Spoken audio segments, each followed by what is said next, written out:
Please like this video. It will really help this story reach as many people as possible. Thank you so much for your support. I got home to a quiet house and a kitchen that looked like a showroom. No mail on the counter, no jacket on the chair, no shoes abandoned by the door. Lauren's car wasn't in the driveway. I checked the wall clock, then my phone. Where are you? I texted. Work. It blew up today. I'll be late, she replied. How late? Not sure. Big client. Don't wait up. I stared at the fridge for a second and laughed at myself. I'd stopped for ribeye and asparagus because it was Thursday and that used to be our thing. I seasoned the steak anyway, started the grill on the patio, and set 2 plates on the island out of habit. By 9, I wrapped her portion in foil. At 11, I stacked the plates in the dishwasher. At midnight, I lay on my side of the bed and checked the driveway through the curtain. She came in close to 3, keys clipped to her purse so they wouldn't jingle, moving like a tenant sneaking into a rented room. The bathroom light flicked on, then off. She slipped into bed and faced the wall. No, hey. No. Thanks for dinner. No, nothing. If I'd known where it was headed, I'd have skipped the steak and put a lock on my patience instead. In the morning, I poured coffee and slid a mug across the island when she walked in, hair tied up, blazer over a t-shirt like she had slept in a boardroom. She didn't reach for the mug. She checked her phone. You good? I asked. Swamped, she said. Don't start. Start what? I leaned on the counter. The talk. The we don't connect talk. I can't do that today. I was going to say your coffee's going cold. She glanced at the mug like it had insulted her and took a sip. Thanks, she said, and it sounded like a drop of water on concrete. You got in at 3, I said. Yeah. Everything okay? Work, she said, and made it a full stop. I need space, Mark. Please. Less pressure. Pressure is 2 plates on a counter. Pressure is eyes on me when I walk in. Questions. Got it, I told her. I'll ease off. Thank you. I'll stop waiting up. I'll stop planning dinner. If you're late, be late. If you're home, you're home. That's all I'm asking. I moved my keys to my palm. And since we're fixing things, let's clean up logistics. I'm taking my name off the social calendar. Girls' nights, couples' dinners, keep me out. If you need me at an event, put it on my calendar with a day's notice. Otherwise, I'm working. She blinked. Are you punishing me? No. I'm prioritizing the places where I'm wanted. She dropped her eyes to the mug. That's dramatic. It's efficient. Do whatever you want, she said, and grabbed her bag. I watched her leave and set my mug down quiet enough to not wake the ghosts in the room. Okay. Space. She wanted a vacuum. I'd give her empty air and see what she did with it. That week she perfected the art of walking past me. Morning, coat on, hair in motion, don't wait up. Night, late, careful, door soft. I kept the grill cold and my mouth shut. I paid our bills and moved our shared budget into 2 accounts. Mine for the mortgage, utilities, truck, shop expenses. Hers for her car and her extras. I emailed her the spreadsheet. She sent back one line. Is this really necessary? It respects your space, I replied. Fine. I took the hint and set my routine. I run a small operations firm. Warehouses, loading docks. People who do real work with their hands. Days are long but clean. Evenings used to be dinner with Lauren and some show we forgot the next morning. Now I went to the shop after closing and organized inventory. Hank, my floor lead, watched me stack bins on a Tuesday like I was practicing penance. You in trouble? He asked, leaning on a pallet jack. Rescheduling my life, I told him. That sounds like trouble with a tie, he grinned. Something like that. You want to grab a beer? Rain check. Got a busy night of labeling screws. You're a wild man, he said. But his eyes stayed on me 2 seconds too long. People feel tension even when you don't feed it words. The second Thursday came. I didn't buy steak. Lauren texted at 5. Big day. Might be late. I replied with a thumbs up and took my truck to the car wash because the layer of dust on the hood wasn't helping my mood. By 10, I was home, showered, half asleep by habit. At 2:30, I woke to the quiet sound of a closet door. I could have asked something. I didn't. She wanted space. I measured it in hours and kept the numbers to myself. Saturday morning, she put on a smile like a borrowed coat. Hey, she said, flipping pancakes she never flipped. Let's do brunch. I waited for the other shoe. Now. Yes. We need time. I know I've been distant. The quarter's crazy. I've been not great. She set a plate in front of me. I miss us. It's the weekend, I told her. I can do brunch. Her shoulders loosened. Thank you. We ate pancakes with syrup and quiet. She asked about the shop. I told her we picked up a new client. She nodded like she knew what that meant. After, she put her plate in the sink and stepped close. I'm trying, she said. I see you trying, I said back. Effort is good. She looked down at my phone on the counter and smirked. Any girls texting you late? I don't work nights like that, I said. She laughed. It wasn't warm. You know what I mean. Yeah, I said. I do. By Monday, we were back to Don't Wait Up. Her first soft turn hadn't changed the schedule. It just painted it a nicer color. That's the thing about distance. People can dress it up, but it's still a gap you have to jump. Wednesday, she sent, running late. Big client. Presentation. My thumb hovered over be safe. I typed got it. I'd played patient long enough to know when I was being treated like a background prop. Space. Fine, but I'm not a couch. I hired a private investigator the next morning. I told myself it was to rule things out. It was to rule one thing in or out, and I knew which one I expected. The guy named himself Russ and looked like a history teacher who enjoyed rules. We met at a coffee shop near the shop. He slid a clipboard my way and asked neutral questions. Patterns, he asked. Late nights. Vague. No details, I said. Says she's drowning. Doesn't want questions. Changes in appearance? Work clothes all the time.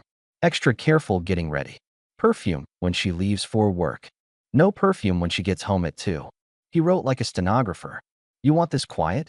I want the truth. Quiet is good until it isn't. He nodded. You'll get updates. On Friday, Lauren came home early with takeout from the spot near our old place. She set the bag down like proof of effort. Truce, she asked. What are we fighting about? I asked. I'm trying to meet you, Mark. I'm here, I answered. I know you've been distant. I gave you what you asked for. She pulled 2 cartons out and tried to smile. Let me fix tonight. I ate from the carton and watched her try. Questions, little jokes, a hand on my arm like a reminder she knew me. It felt like hugging a mannequin. I let her have the stage and didn't push. She looked relieved when I didn't. Sunday, Russ texted me a photo at 6:57 p.m. Lauren stood outside a restaurant across town, talking animatedly to a guy with laptop salesman hair. He'd leaned in too close for an ordinary coworker. The next photo showed them inside, a two-top by the window. The next, his hand covering hers for a second too long. Then the two of them walking out at 8:40, heading to a parking garage. A timestamp on each. Russ called. Pattern looks regular. Monday, Wednesday, Friday. Same place. He leaves his car. They leave in one. Name. I have it, he said, and gave me Tyler's last name, his company, his address, and a fact that landed quiet and heavy. He's married. I nodded into the phone. Her name? Emily. Give me the rest, I said. He did. I hung up and looked at my truck keys on the counter. This was the part where most guys blow up. I'm not most. I didn't need a scene. I needed a consequence. At lunch the next day, I drove to a house in a quiet development. Lawn tidy. Flag on the porch. I rang the bell, and a woman with tired eyes opened the door halfway and pulled a cardigan around herself like habit. Emily, I asked. Yes. She looked me over, reading for trouble. Can I help you? My name's Mark, I said. I kept my voice low and simple. I think we need to talk. It's about Tyler and my wife. She stared for one beat and exhaled like someone who'd held something in for weeks. I knew it, she whispered, then opened the door. Come in. Her living room looked like a person who tried. Plants watered. Stacked books on the coffee table. A candle that hadn't been lit. She sat on the edge of the couch and gestured to the chair. Show me. I laid the photos out like cards. I didn't give speeches. She traced a finger along a timestamp. Monday. He said he had a team dinner. Her mouth twitched and straightened. Wednesday. He changed shirts when he got home and said it was hot in the office. She pinched the bridge of her nose, then looked at me. I was about to hire someone. So, thanks for saving me the deposit. You're welcome, I told her, and it wasn't a joke. What's your plan? She asked. I thought I'd drive to an attorney after talking to you. I shrugged. I'm not doing round 2 of the speech about work and space. She nodded once. Okay, I have a better idea. Let's hear it. Let me pause the story for just a second. If you're still listening, please hit the like button on this video. It really helps YouTube show this story to more people. Thank you so much for the support. Now let's get back to the story. We go to that restaurant tonight and sit where we can see them walk in. We let them talk about their client, she said, with the air quotes doing the heavy lifting, and then we sit down with them.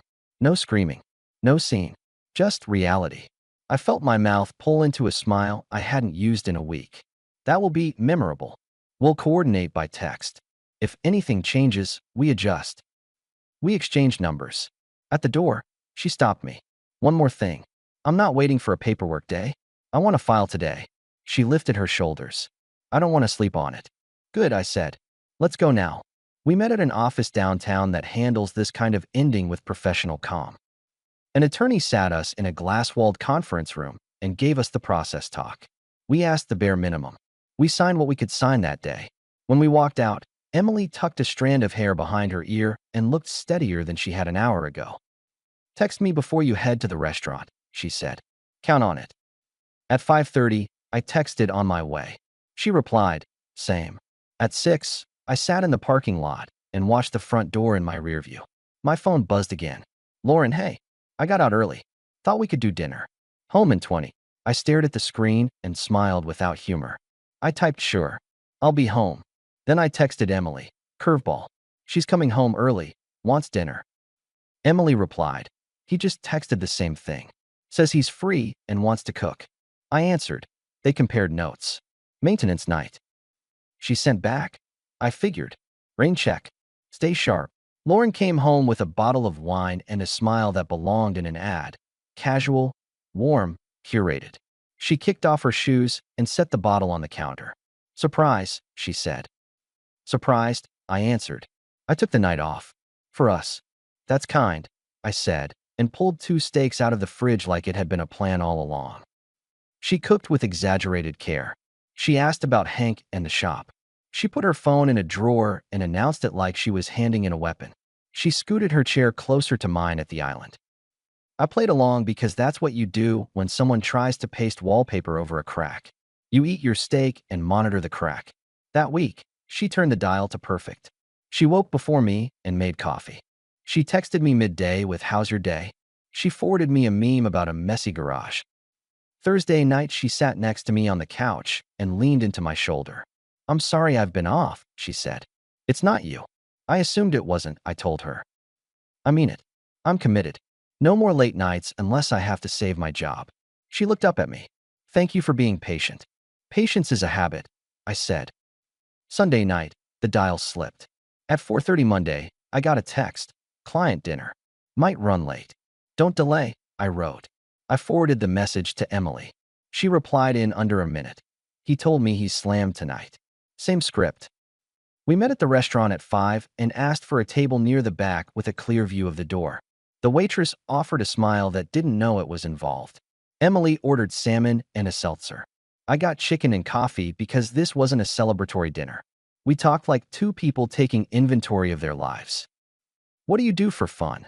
She asked, poking her fork into greens. I tune the truck and take it up the ridge behind the old quarry, I said. Not to show off. To get quiet. She smiled. I plant tomatoes that never get as big as the tag promises. Overpromised tomatoes, I said. We should sue. She laughed under her breath. How long for you? Married 8. Together 10. We were a functional team. Lately we're a spreadsheet and a lease. She nodded. We're 6 years. He's always wanted to look like the smartest guy in the room. I didn't mind until the room got crowded. A couple behind us argued about a check. A kid at the next table asked for more fries. It all felt normal.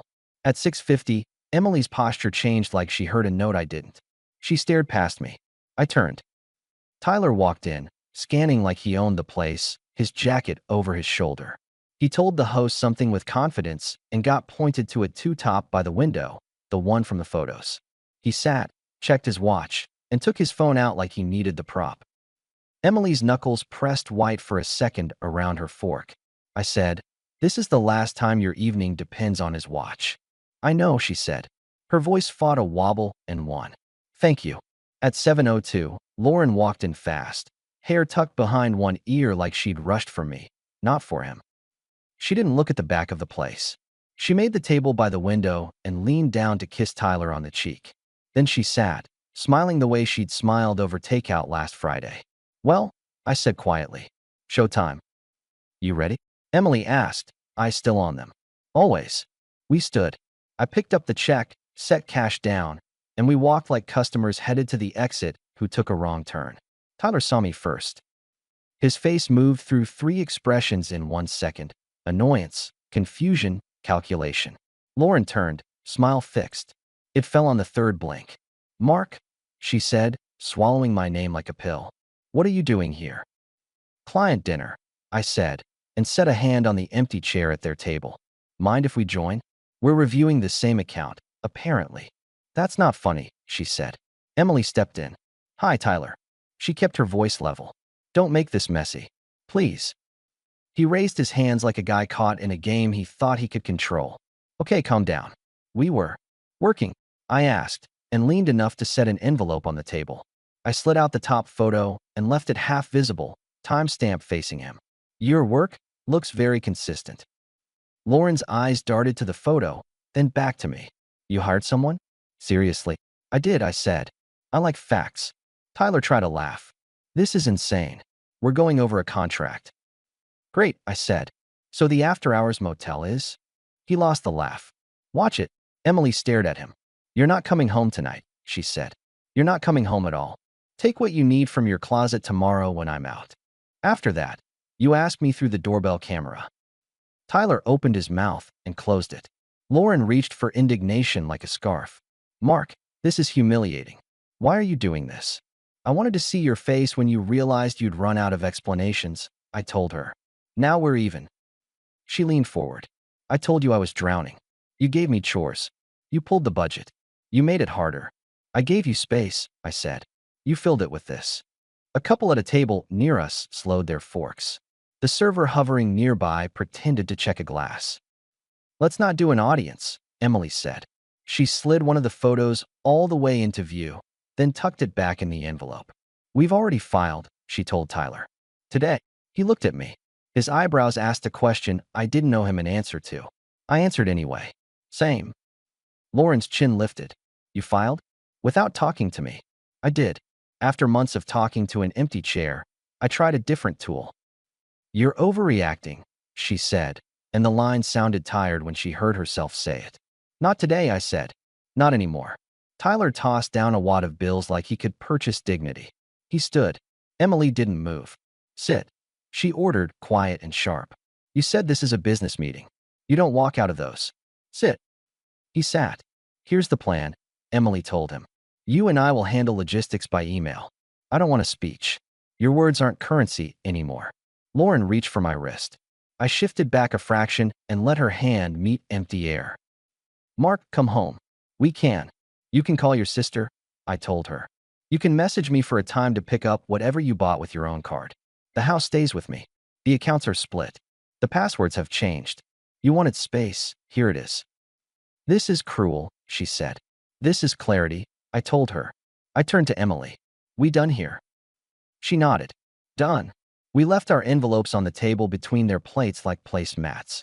When we reached the door, the host, a young guy doing his job, looked like he wanted to stand between people and outcomes. He didn't. We walked into the evening like regular customers. In the truck, Emily lasted 12 seconds before she cried the way a dam leaks, not the way it blows. I didn't say it's okay. It wasn't okay. I let the silence be a room that didn't need decorating. "Can I stay at your place?" she asked, voice small. "Just tonight. I can't look at him on the couch." "Of course," I said. We drove. The radio stayed off. At a red light, she wiped her face and laughed once. "I hate that I still hoped he wouldn't walk in." "Hope is stubborn," I said. "It keeps planting tomatoes." She snorted. "You remember that." "I remember what matters." At my house, she stood in the doorway like she might apologize for existing. I shook my head once. "You're fine," I said. "Blankets on the couch. Guest room's clean. Couch is good. I don't think I can lie down. Kitchen's yours. Coffee's in the top cabinet." We sat and talked until the wall clock said 2:30, about everything except the two people we'd left behind. She told me about her job at the kids' clinic, the drawings on her desk, the way parents bragged when their kids tied their own shoes. I told her about the rhythm of loading docks and the satisfaction of a quiet warehouse. Somewhere around 3:30, she fell asleep with her head propped on the couch arm, and I put a blanket over her and turned off the lamp. In the morning, I changed locks. Not with drama. The deadbolt on the front, the one on the door from the garage. I put Lauren's things into 3 boxes: clothes she wore most, a few makeup items, the jewelry she called investment pieces. I took pictures of the boxes and emailed them to her with a window to pick up. I blocked her on social media and text and left email as the channel because email keeps receipts and keeps feelings out. I called our bank and put a note on anything joint. I asked Hank to meet me in the shop because I had to fix my calendar. He came into the office at 10 and looked at my face like the way you look at a flat tire. "You good?" he asked. "I'm better than I pretended last week," I told him. "I need to take a personal day. Maybe 2. "You're the boss," he said. "We'll hold the line." "Also," I added, "remember those cookouts the spouses liked? We're done with those. If the crew wants a grill day, I'll make it for the crew. No plus ones." Hank nodded. "Noted." He hesitated. "You want me there when the pickup happens at your house? I can pretend I need to borrow your pressure washer." "I've got it," I said. "But the offer counts." At noon, Lauren emailed back. "You can't change locks without telling me. That's illegal." "Everything is in boxes," I replied. "Pickup window today, 5 to 7. If you need a different time, email tomorrow. Do not arrive unannounced." "Talk to me," she wrote. I did. At the restaurant, I answered. 5 o'clock, a car idled at the curb.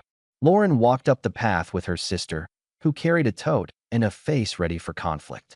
I opened the door, nodded at both, and stepped aside. The boxes were stacked by the hall table.